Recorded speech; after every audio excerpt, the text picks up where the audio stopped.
사랑하는 성도 여러분, 그리고 삶의 깊은 고난 속에서 한 줄기 희망을 찾고 계신 모든 분께 평안을 전합니다. 저는 오늘 여러분과 함께 절망 속의 희망이라는 주제로 귀한 시간을 나누고자 합니다.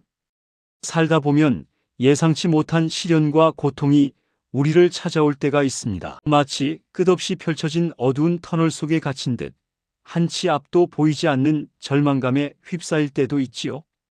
하지만 기억하십시오.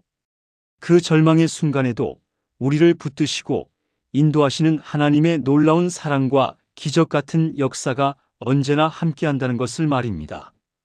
오늘 우리는 성경 속 인물들과 우리 주변의 소중한 간증들을 통해 절망 속에서도 오직 믿음과 기도로 승리했던 이들의 감동적인 이야기를 만날 것입니다. 주름진 손을 마주잡고 따뜻한 차 한 잔을 기울이며 편안한 마음으로 이 이야기에 귀 기울여 주십시오. 분명 여러분의 지친 마음에 깊은 위로와 다시 일어설 용기를 선물할 것입니다.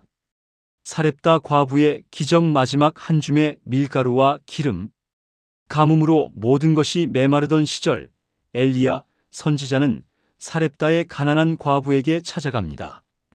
과부는 자신과 아들이 마지막으로 먹을 떡을 만들 밀가루 한 줌과 기름 조금밖에 없다고 말합니다. 그러나 엘리야는 먼저 자신에게 떡을 만들어 달라고 요청하며 여호와께서 통에 밀가루가 떨어지지 않고 병에 기름이 마르지 않게 하리라고 약속합니다. 과부는 믿음으로 순종했고 과연 가뭄이 끝날 때까지 그의 집에는 밀가루와 기름이 마르지 않는 기적이 일어났습니다. 사랑하는 성도 여러분, 혹시 여러분의 삶에도 모든 것이 끝이라고 생각되는 순간이 있었습니까? 더 이상 가진 것도 없고 기대할 것도 없는 막다른 골목에 다다른 듯한 절망의 순간 말입니다. 오늘 첫 번째 이야기는 바로 그러한 절망 속에서 피어난 놀라운 기적에 대한 이야기입니다. 오랜 가뭄으로 온 땅이 메말라가던 시절 먹을 것이 없어 굶주림이 극에 달했습니다. 그때 하나님의 사람 엘리야 선지자가 사렙다라는 작은 마을의 과부에게 찾아갔습니다. 그 과부는 어린 아들과 함께 겨우 목숨을 이어가고 있었습니다.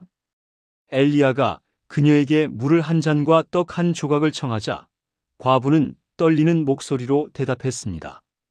선지자님, 제게는 통에 밀가루 한 줌과 병에 기름 조금밖에 남아있지 않습니다. 이걸로 아들과 제가 마지막 떡을 만들어 먹고는 죽으려고 했습니다. 생각해 보십시오. 마지막 남은 한 줌의 밀가루, 한 방울의 기름. 그것은 그녀에게 남은 전부이자 삶의 마지막 희망이었습니다. 그런데 그마저도 낯선 이에게 내어주라니요. 인간적인 생각으로는 도저히 할 수 없는 요청이었습니다. 하지만 엘리야는 하나님의 약속을 전했습니다. 두려워 말고 가서 내 말대로 하라. 그러나 먼저 그것으로 나를 위하여 작은 떡 하나를 만들어 내게로 가져오고 그 후에 너와 내 아들을 위하여 만들라. 여호와께서 이 땅에 비를 내리시는 날까지 통에 밀가루가 떨어지지 아니하고 병에 기름이 마르지 아니하리라. 과부는 망설였습니다. 주름진 손에 들린 것은 이제 정말 아무것도 남지 않았다는 서글픈 현실이었습니다. 하지만 그녀는 간절한 마음으로 기도했습니다. 하나님, 이 말씀이 진정 주님의 뜻이라면 저에게 순종할 믿음을 주십시오. 그리고 그녀는 믿음으로 엘리야의 말에 순종하여 마지막 남은 밀가루와 기름으로 엘리야를 위한 떡을 만들었습니다. 그 순간 놀라운 일이 벌어졌습니다.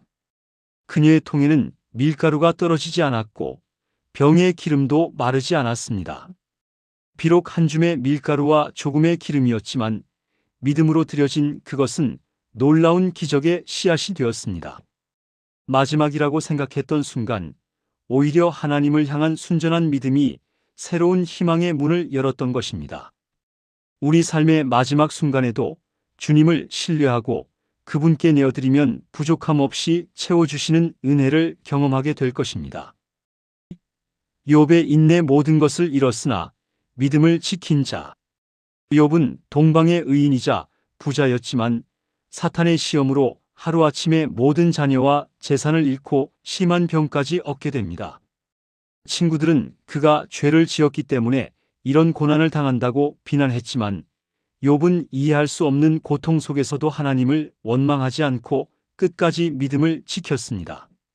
마침내 하나님께서는 욥의 인내를 인정하시고 이전보다 2배의 축복을 주셨습니다. 사랑하는 성도 여러분, 혹시 여러분 가운데 삶의 이유를 알 수 없는 고통 속에서 왜 나에게 이런 시련이 닥쳐왔을까 하고 탄식해 본 적은 없으십니까? 오늘 두 번째 이야기는 바로 그러한 질문 앞에 섰던 한 사람, 욥의 이야기입니다. 욥은 동방의 모든 사람 중에 가장 부자였고 하나님을 경외하며 악에서 떠난 의인이었습니다. 사랑스러운 자녀들과 풍족한 재산, 모든 것을 가졌던 그에게 어느 날 갑자기 상상할 수도 없는 재앙이 닥쳐왔습니다. 하루아침에 모든 자녀를 잃고 재산을 모두 빼앗겼습니다. 그리고 설상가상으로 온몸에 악성 종기가 나서 기와장으로 몸을 긁어야 할 정도로 고통스러운 나날을 보내게 되었습니다. 그의 아내마저 하나님을 욕하고 죽으라며 그를 떠나갔습니다. 가장 아팠던 것은 친구들의 비난이었습니다. 그들은 욥에게 내가 죄를 지었기 때문에 이런 벌을 받는 것이다라고 몰아붙였습니다. 주변의 모든 사람들이 그를 손가락질하며 그의 고통을 더욱 깊게 만들었습니다. 목끝이 아려오는 서러움과 배신감, 그리고 이해할 수 없는 고통 속에서도 욥은 하나님을 향한 믿음을 놓지 않았습니다. 그는 이렇게 고백했습니다. 내가 모태에서 알몸으로 나왔사온즉 또한 알몸이 그리로 돌아가올지라 주신 이도 여호와시요 거두신 이도 여호와시오니 여호와의 이름이 찬송을 받으실지니이다. 그의 고백은 절망의 심연 속에서 터져나온 굳건한 신앙의 외침이었습니다. 우리는 욥의 고통을 이해하기 어렵습니다. 왜 의로운 자에게 이런 시련이 닥쳤을까요? 우리도 때로는 이해할 수 없는 고난 앞에서 좌절하고 넘어지기 쉽습니다. 그러나 욥은 모든 것을 잃었음에도 불구하고 하나님을 원망하지 않았습니다. 그는 주님이 나를 죽이실지라도 나는 주님을 신뢰하리라고 고백하며 끝까지 인내했습니다. 마침내 하나님께서는 욥의 인내와 굳건한 믿음을 보시고 이전보다 2배의 축복을 주셨습니다. 새로운 자녀들과 엄청난 재산을 허락하시고 그의 마지막이 이전보다 더욱 창대하게 하셨습니다. 욥의 이야기는 우리에게 어떤 상황에서도 하나님을 신뢰하는 믿음이야말로 진정한 희망의 근원임을 깨닫게 합니다. 다니엘의 세 친구 풀무불 속에서도 변치 않는 믿음. 바벨론의 느부갓네살 왕은 거대한 금 신상을 만들고 모든 백성에게 절하라고 명령합니다. 그러나 다니엘의 세 친구인 사드락, 메삭, 아벳느고는 오직 하나님만을 섬기며 신상에 절하기를 거부합니다. 왕은 격노하여 그들을 평소보다 7배나 뜨거운 풀무불 속에 던져넣지만 그들은 불 속에서도 머리털 하나 상하지 않고 살아남습니다. 심지어 불 속에는 네 번째 사람, 하나님의 아들과 같은 이가 함께 있었습니다. 이 광경을 본 왕은 놀라 하나님을 찬양하고 그들을 높입니다. 사랑하는 성도 여러분, 믿음을 지키기 위해 생명을 걸어야 했던 순간을 상상해 보신 적 있으십니까? 죽음의 위협 앞에서도 오직 하나님만을 바라보았던 용기 있는 믿음의 사람들을 오늘 세 번째 이야기에서 만나보겠습니다. 바벨론의 느부갓네살 왕은 자신의 권세와 영광을 드러내기 위해 거대한 금 신상을 만들고 온 나라 백성에게 이 신상에 절하라고 명령했습니다. 만일 절하지 않는 자는 활활 타오르는 풀무불 속에 던져질 것이라는 엄중한 경고도 함께였습니다. 모든 사람이 왕의 명령에 떨며 금 신상 앞에 엎드렸습니다. 하지만 여기에 3명의 젊은이가 있었습니다. 다니엘의 세 친구 사드락, 메삭, 그리고 아벳느고였습니다. 그들은 오직 여호와 하나님만이 유일한 참 신이시며 그분 외에는 어떤 형상에도 절할 수 없다는 굳건한 믿음을 가지고 있었습니다. 왕은 그들의 불순종에 격노했습니다. 너희가 내 신상에 절하지 않으면 즉시 풀무불 속에 던져질 것이다. 내 손에서 너희를 건져낼 신이 누구란 말이냐? 왕의 목소리에는 분노와 조롱이 뒤섞여 있었습니다. 하지만 세 친구는 담대하게 대답했습니다. 왕이여, 우리가 섬기는 하나님이 우리를 맹렬히 타는 풀무불 가운데서 능히 건져내시겠고 왕의 손에서도 건져내시리이다. 그리 아니하실지라도 왕이여, 우리가 왕의 신들을 섬기지도 아니하고 왕이 세우신 금 신상에 절하지도 아니할 줄을 아옵소서. 그들의 고백은 마치 굳게 닫힌 문틈으로 새어 들어오는 한 줄기 빛과 같았습니다. 죽음 앞에서도 타협하지 않는 믿음, 그리 아니하실지라도라는 고백은 주님의 뜻이라면 어떤 고난도 감내하겠다는 진정한 신앙인의 모습이었습니다. 격분한 왕은 풀무불을 평소보다 7배나 더 뜨겁게 하라고 명령했고 그들을 묶어 불 속에 던져 넣었습니다. 풀무불의 열기는 얼마나 뜨거웠던지 그들을 던져 넣었던 병사들마저 타 죽을 정도였습니다. 모두가 그들의 마지막이라고 생각했습니다. 하지만 잠시 후 왕은 자신의 눈을 의심했습니다. 불 속에는 4사람이 거닐고 있었고 그들은 조금도 다치지 않았던 것입니다. 그리고 4번째 사람의 모습은 신의 아들과 같다고 왕은 외쳤습니다. 하나님께서 그들을 불꽃 속에서도 지켜주셨던 것입니다. 이 광경을 본 왕은 자신의 잘못을 깨닫고 하나님을 찬양하며 그들을 더욱 높였습니다. 이 이야기는 우리에게 어떤 위협과 시련 속에서도 우리의 믿음을 굳건히 지킬 때 하나님께서 친히 우리를 보호하시고 높여주심을 보여줍니다. 우리의 신앙이 흔들릴 때마다 풀무불 속에서도 살아남았던 세 친구의 담대한 믿음을 기억하며 용기를 얻으시길 바랍니다. 4. 베드로의 회복 3번 부인했으나 다시 사명을 받은 자. 예수님을 가장 사랑하고 따르던 제자 베드로는 예수님이 체포되셨을 때 두려움에 사로잡혀 예수님을 3번이나 모른다고 부인합니다. 닭이 우는 소리를 듣고 자신의 죄를 깨달은 베드로는 통곡하며 절망합니다. 그러나 부활하신 예수님은 베드로를 찾아오셔서 내가 나를 사랑하느냐고 3번 물으시고 내 양을 먹이라고 말씀하시며 그의 사명을 회복시켜 주십니다.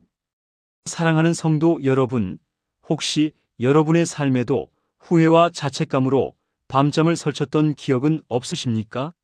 너무나 소중한 것을 잃어버렸다고 생각하며 스스로를 용서하지 못했던 순간들 말입니다. 오늘 4번째 이야기는 그러한 절망 속에서 찾아온 놀라운 회복과 용서에 대한 이야기입니다. 예수님의 수많은 제자 중에서도 베드로는 가장 열정적이고 충성스러운 제자였습니다.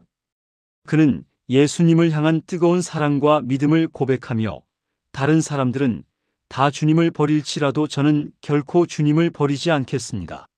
주님과 함께 죽을지언정 결코 부인하지 않겠습니다. 라고 맹세했습니다. 그의 목소리에는 진심이 담겨 있었습니다. 하지만 인간적인 연약함은 생각보다 강했습니다. 예수님이 체포되시던 밤, 상황은 급변했습니다. 두려움과 혼란 속에서 베드로는 사람들 앞에서 예수님을 모른다고 3번이나 부인하고 말았습니다. 그 순간 새벽을 알리는 닭 울음소리가 그의 귓가를 찢듯이 파고들었습니다. 예수님이 닭이 울기 전에 내가 나를 3번 부인하리라고 하셨던 말씀이 벼락처럼 그의 마음에 박혔습니다. 그는 자신의 연약함과 배신감에 통곡하며 밖으로 뛰쳐나갔습니다. 밤새도록 흐르는 그의 눈물은 땅을 적셨고 마음속 깊은 곳에는 스스로를 향한 비난과 절망감이 가득했습니다. 나는 실패자다. 주님을 배신한 나는 더 이상 주님의 제자가 될 수 없어. 그의 가슴은 갈기갈기 찢어지는 듯 했습니다. 그러나 사랑과 용서의 주님은 베드로를 버리지 않으셨습니다. 부활하신 예수님은 갈릴리 바닷가에서 베드로를 찾아오셨습니다. 그리고 따뜻한 불을 피우고 생선을 구워주시며 베드로에게 3번 물으셨습니다. 요한의 아들 시몬아, 내가 이 사람들보다 나를 더 사랑하느냐? 이 질문은 베드로가 예수님을 3번 부인했던 아픈 기억을 떠올리게 했습니다. 베드로는 슬픈 얼굴로 주님, 그러하나이다. 내가 주님을 사랑하는 줄 주님께서 아시나이다라고 대답했습니다. 예수님은 그의 대답에 다시금 내 양을 먹이라고 말씀하시며 그의 사명을 회복시켜 주셨습니다. 이 장면에서 예수님의 따뜻한 눈빛과 베드로의 주름진 얼굴에 흐르는 눈물이 선명하게 그려집니다. 예수님은 베드로의 과거의 실수를 책망하지 않으셨습니다. 오히려 그를 다시 세우시고 그의 사랑을 확인하시며 새로운 사명을 주셨습니다.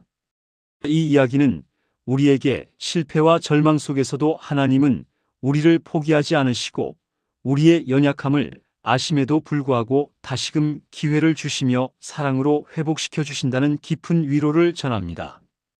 우리의 실수와 좌절 앞에서 스스로를 너무 비난하지 마십시오. 주님은 언제나 여러분을 사랑하시며 다시 일으켜 세우실 준비가 되어 있으십니다. 5. 병든 자를 치유하시는 예수님 믿음으로 절망을 이기는 자. 성경에는 예수님께서 수많은 병든 자들을 치유하신 이야기가 나옵니다. 혈루증 앓는 여인, 중풍병자, 소경 바디메오 등 그들은 모두 절망적인 상황 속에서 오직 예수님만이 자신을 치유하실 수 있다는 믿음을 가지고 예수님께 나아왔습니다. 예수님은 그들의 믿음을 보시고 내 믿음이 너를 구원하였다고 말씀하시며 병을 고쳐주셨습니다. 사랑하는 성도 여러분, 혹시 여러분의 몸과 마음에 오래된 질병이나 고통으로 인해 절망에 빠져본 적은 없으십니까? 현대의학으로도 해결할 수 없는 아픔 앞에서 무기력함을 느꼈던 순간들 말입니다. 마지막 이야기는 바로 그러한 절망 속에서 오직 믿음으로 치유를 경험했던 사람들의 이야기입니다. 성경에는 예수님께서 수많은 병든 자들을 치유하신 감동적인 기록들이 가득합니다. 그중 한 사람은 12해 동안이나 혈루증으로 고통받던 여인이었습니다. 그녀는 많은 의사에게 찾아가 모든 재산을 허비했지만 병은 점점 더 악화될 뿐이었습니다. 사람들은 그녀를 부정하다며 피했고 그녀는 외로움과 고통 속에서 깊은 절망에 빠져 있었습니다. 하지만 그녀는 예수님에 대한 소문을 들었습니다. 예수님이라면 나를 고치실 수 있을 거야. 그녀의 마음속에 한 줄기 희망이 솟아올랐습니다. 그녀는 용기를 내어 사람들 틈에 섞여 예수님께 나아갔습니다. 그리고 내가 그의 옷에만 손을 대어도 구원을 받으리라는 굳건한 믿음으로 예수님의 옷가에 손을 대었습니다. 그 순간 놀랍게도 그녀의 혈루 근원이 곧 마르는 것을 느꼈습니다. 예수님은 누가 내게 손을 대었느냐고 물으셨고 여인은 두려워하며 자신이 겪었던 모든 일을 고백했습니다. 그때 예수님은 따뜻한 목소리로 말씀하셨습니다. 딸아, 내 믿음이 너를 구원하였으니 평안히 가라. 내 병에서 놓여 건강할지어다. 또 다른 예로는 중풍병자가 있었습니다.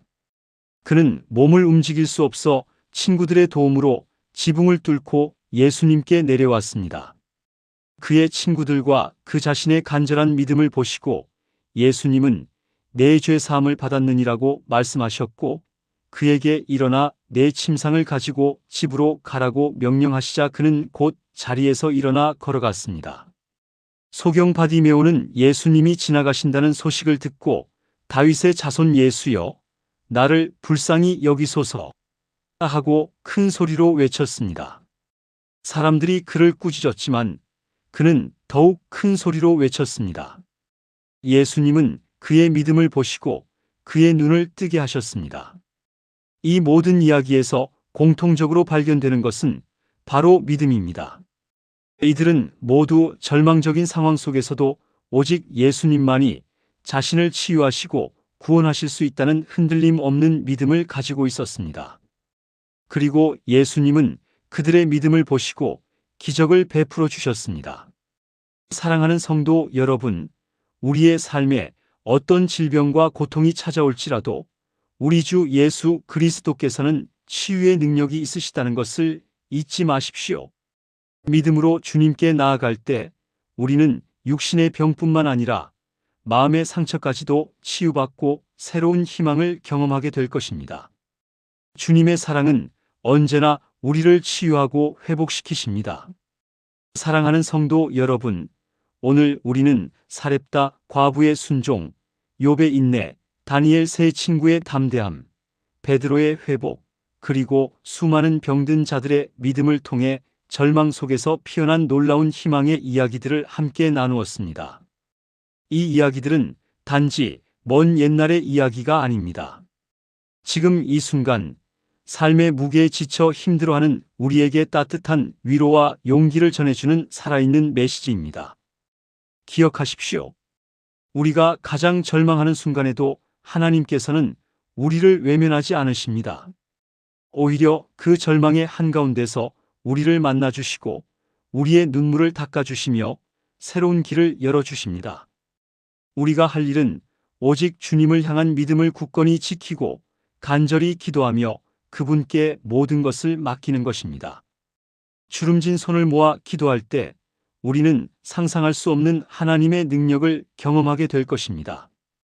오늘 나눈 이 이야기들이 여러분의 삶에 깊은 위로와 다시 일어설 힘이 되기를 간절히 축복합니다.